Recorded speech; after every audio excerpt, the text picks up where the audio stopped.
Good morning, everybody, and welcome to the first ever Sunday news.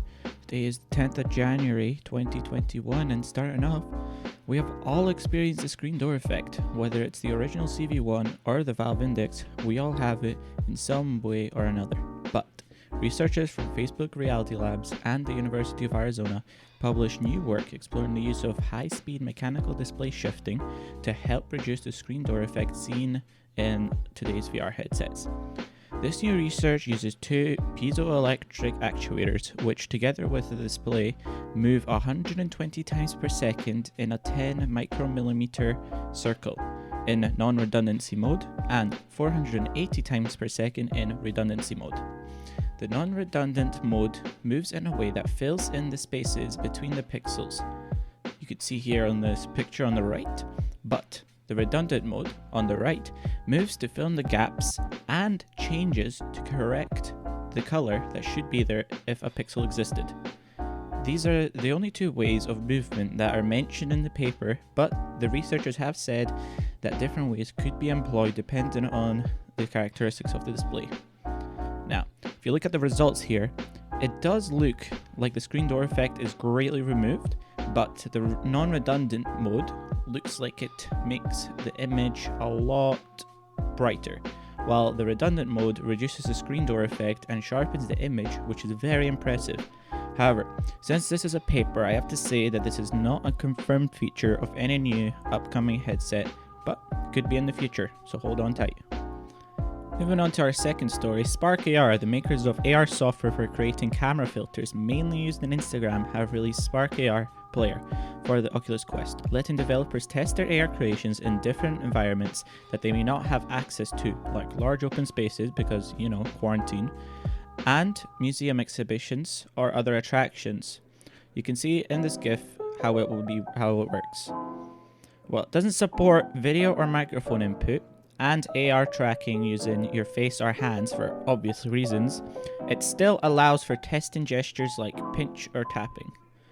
I personally think that this is great, since at least where I'm living, we are in a level of quarantine where you should only be leaving the house if you need to, and doing AR things is a bit outside of that scope.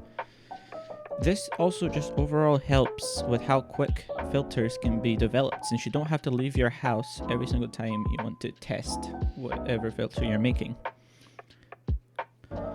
On to some lesser news, VRCover has released new things for the Quest 2, including silicone protectors for the tracking ring. Currently though, it looks like the only color option is light grey, which matches the Quest 2's color, but if you do want to give your Quest a little more color, they also released new colors for their silicone covers, orange and mint, adding to the other, which are black, red, blue and magenta. They also have released the Quest 2 grips in Europe, which let you hold the controllers like the index knuckles. On to some game news. Pavlov, the CSGO-esque VR shooter, has released a big update, adding a large assortment of World War II weapons, maps, tanks, and player models. The weapons consist of Soviet, British, American, and Axis power guns, same as the player models. I've personally tried the update a couple of days ago. You can see the gameplay right now in the back. And ignoring the couple of toxic players I met, the tanks are really fun to drive. Each tank offers a driver, machine gunner, and main gunner position. Although when I was in the main gunner seat, loading new rounds was a bit challenging, since I kept on getting my view moved up or down when I hit the roof or floor of the tank. Also, I do have to warn you, the tanks are crammed, and if you have very bad claustrophobia, I would enter these with caution. The weapons are nice, and the new maps are fun to play. If you want to get Pavlov yourself, it is currently on a 40% off scale for another 24 hours from uploading this video. Link in the description. On to a possible Quest competitor from Nolo. Here's the picture of the headset that Nolo unveiled before CES 2021.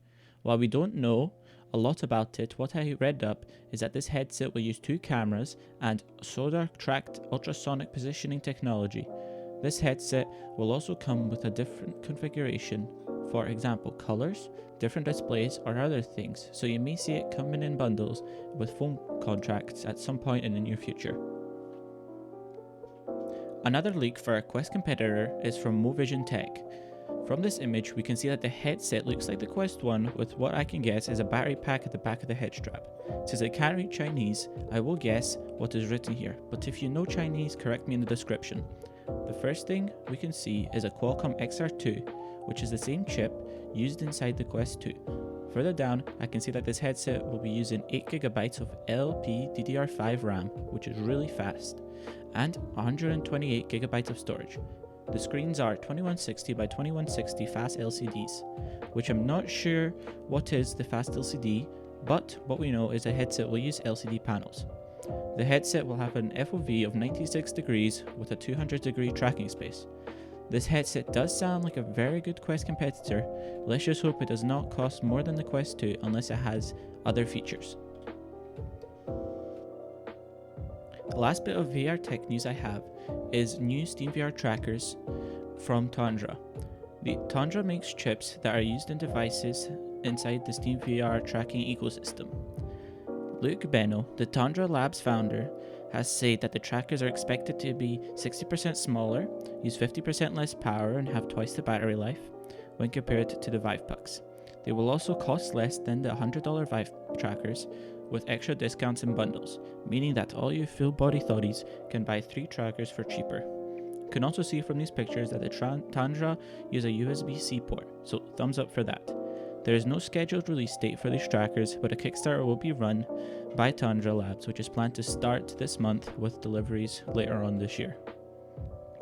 That'll be all the news I have today. Go ahead and drop me a like if you think I should get one, or a sub if you're feeling generous. If you have anything interesting to share or you found an error somewhere in my video, go ahead and pop it down in the description. And if you want more of me, go ahead and follow me on Twitch, where I stream on a semi-regular basis. You can also follow me on Twitter if you want more random stuff. Anyway, I'll see you later. Ciao.